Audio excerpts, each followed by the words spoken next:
when I was first testing the roller, I got 65 feet of butcher paper and it was rolling just perfectly. It's because it can deal with the high amount of tension at only 65 feet. But once the diameter starts growing, then you run into weight issues, you run into issues of tension tearing the paper. And so like left and right, I was battling these obstacles I just thought wouldn't happen. So there are a few sleepless nights there. And so, you know, given that challenge, you might ask, well, why not just project it and just digitally have them scroll by? I already had a digital version, and it just would have made it too easy. Imagine holding it. You can imagine how much that paper weighs, and it's pretty heavy.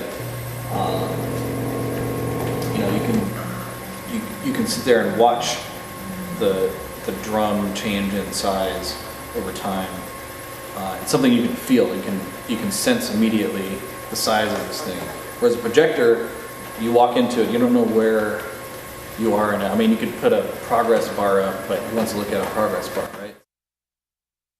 Well, the components are pretty straightforward, all kind of jumbled together. This is just a power supply for my 24-volt motors, and so this power only powers those two black boxes in the back, and those are what drive the motor.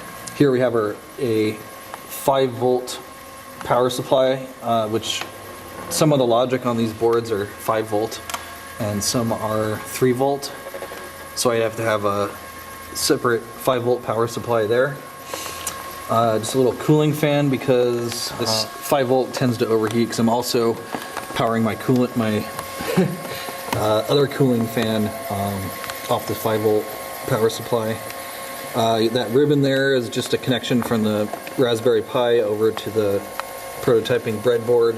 Like I said, I want to replace that big messy breadboard with more permanent soldered wires and screw pin connectors to go into my drivers. I have a kill switch here in case I need to kill the driver motors, and so I didn't fry them when I was changing wires in the lab. So I just come back from a trip to Asia, and so I had 3 weeks between coming back and setting up the show in the gallery and building this thing and printing it. And so I'd actually talked to a number of printers in town, and I said, okay, here's my challenge. I got 1,000 linear feet of drawing. It needs to be printed in color, and it needs to be 12 inches wide and just go on continuously. And they all said I was nuts. The lowest quote I got was, you know, $5,000, and they said that was a maybe. It's more like a $6,000 job. So that was really, that frightened me. I was about to throw this whole thing away, and then, you know, I decided, well, what's the cheapest? Can I find the cheapest roll feed printer there is and just do this myself? Is there a way? And, yeah, so I approached this local Portland printer place, and I think that's literally their name, but you know, they found me one, and they were able to get it here in time, and it actually came out way cheaper than paying someone else to do it. And so I got to learn about large format printing, and this is a non-typical size of paper even. So I found out that cutting down a roll of paper is a reductive process, and you actually lose about 5 inches of paper for every cut that you make into a roll. So I had to upsize to 30-inch rolls and then take off a 5-inch cut and a 5-inch cut to have cleans on both sides. So yeah, it was like these mega rolls cut down into these 12-inch strips. And then I was able to assemble these images in Photoshop up to 69 feet long per span. And then, yeah, so I had, you know, maybe 15 or 16 of these sections that I printed out and then basically just taped together across the seam. So I can bring it in a little bit so it's not as sensitive. So what these sensors do is they detect the amount of slack hanging off of this drum. Because experimentally I found that the right amount of slack is just a little bit of loose tension, so it's just hanging under the drum. We don't want it pulling on the feeder. We want the winder to just be pulling against gravity. That seems to be the correct amount of tension to get a nice even wind on the paper. So these sensors just say, hey, if you're too close, slow it down, and if it's too far away, speed it up a little bit to keep that tension just right. So here we have 2 stepper motors. They're kind of set behind this metal here. And what's interesting is that the speed of the entire device has to change over time. So the winder grows in diameter. So the unique challenge of winding paper, and it turns out this is an entire industry, and there's really precise machinery made just for this purpose, usually involving a potentiometer instead of this sloppy distance finder, to keep just the right amount of tension on the paper. And there's actually speed ratios and tension ratios that are supposed to change over time. So I approximated those mathematics, but you know, it's all kind of guesstimations here because I'm working with my own equipment. Yeah, so the challenge here is that this diameter is always growing, so this motor is always slowing down. And then what I'm calling the feeder motor, this is unwinding the paper. The feeder has to be a proportion of speed relative to the winder. And that ratio changes over time because this diameter is shrinking.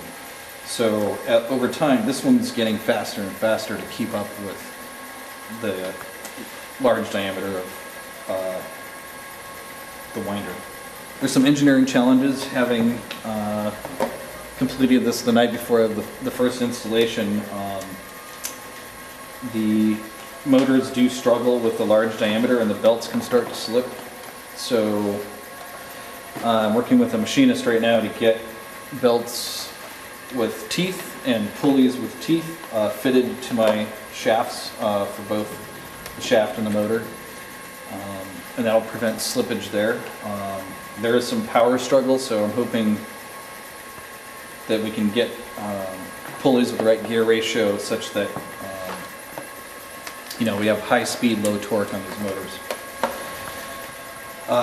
These motors also get really hot, so we have a cooling fan that I've nicked myself a few times, and it's like, God damn it. But,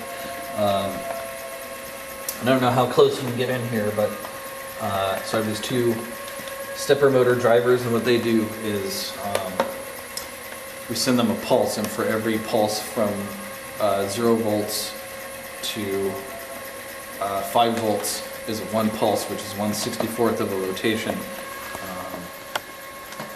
So before I had these sensors, for the gallery opening, I wired in these 2 buttons so I could adjust the speed of the feeder motor such that it didn't get too much tension and cause paper binding like we saw earlier. The other problem is it could go too fast and then you have paper barfed all over the floor, which isn't good either. Oh, so these are industrial conveyor belt bearings. So these are sealed bearings.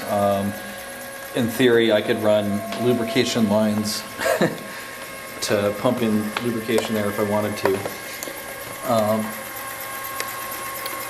And this frame is actually a little bit ornate. This holds what would normally be like a crown molding style frame with inset glass, but since we're filming, we took that off. But really, this whole 4-leg structure can also come off, and it's really a bare bones kind of T-shaped conveyor belt mechanism inside. When you flip it on, if it's not rewound all the way, it doesn't know how far along it is, and it therefore doesn't know what speed to go at because it doesn't know the diameter of the roll at your given starting point. So what I want to do is add this little ultrasound sensor above the roll, and so we'll point it down at this roll, and we'll measure the distance to get a idea of how thick that roll is. So when you flip the switch on, we'll know how far along we are and what speed to start at. Should be increasing the rate of spin for this drum right now. All right, it seems to be coming up to speed.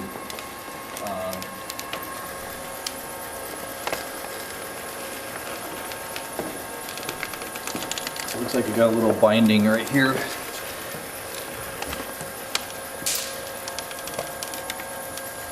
That's unfortunate.